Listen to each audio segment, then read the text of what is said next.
Hi friends, I am Dr. B.V. Rao of Usha Clinic and founder of the websites qmedicaldoubts.blogspot.in and raghavamedicaldoubts.com. Through these videos, I am providing the basic knowledge about the commonly occurring diseases, treatment and surgery details when necessary for the medical knowledge to general people and for reference to medicos. Today I am going to discuss about the epigastric hernia. The epigastric hernia commences as a protrusion of extraperitoneal fat through the linea alba, where the latter is pierced by a small blood vessel. The epigastric hernia usually occurs through the linea alba between xiphoid process and the umbilicus.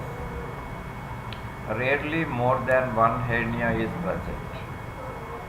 If the hernia is of the size of a pea, the contents are usually the extraperitoneal fat only, called the fatty hernia of the linea alba. If the protrusion enlarges, it is due to dragging of pouch of peritoneum after it and becomes true epigastric hernia.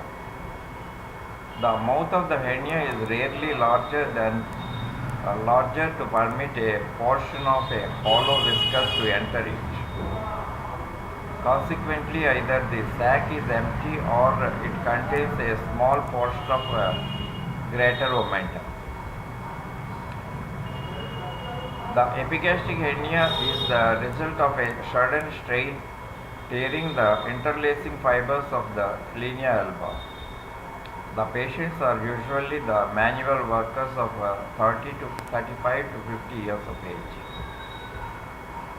Clinical features: symptomless. A small fatty hernia of linea alba can be felt better than can be seen. It is symptomless as it is discovered during routine abdominal examination. Painful. Sometimes such epigastric hernia gives rise to attack of pain.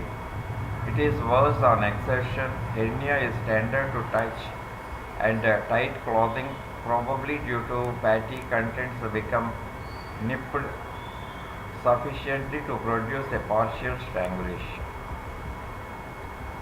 The referred pain from peptic ulcer.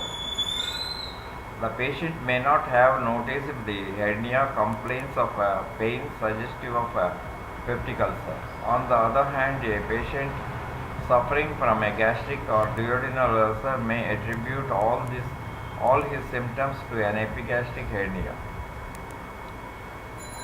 In many cases, epigastric hernia, there is coexistence of upper abdominal disease. Treatment: if the epigastric hernia is with symptoms like pain, operation is necessary. Operation: a vertical or transverse incision is made over the swelling to expose the linea alba. The extraperitoneal fat which is protruding is cleared from the hernial orifice by gauze dissection. The pedicle passing through the linea alba is slender. It is separated on all sides of the opening by blunt dissection. After ligating the pedicle, the small opening in the linea alba is closed by unabsorbable sutures. If there is hernial sac present, it is opened and reduced the contents.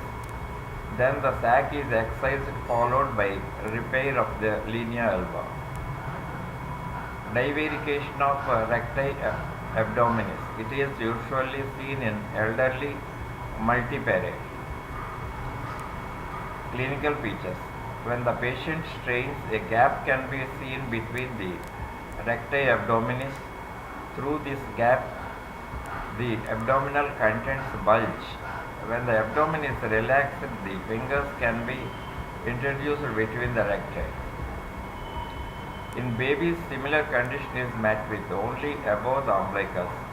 No treatment is required as it is cured spontaneously in children. Treatment of divarication in adults. An abdominal belt is all that is needed. That's all about the epigastric hernia and divarication of recti abdominis. And in the next video, I will discuss about some other disease. Thank you.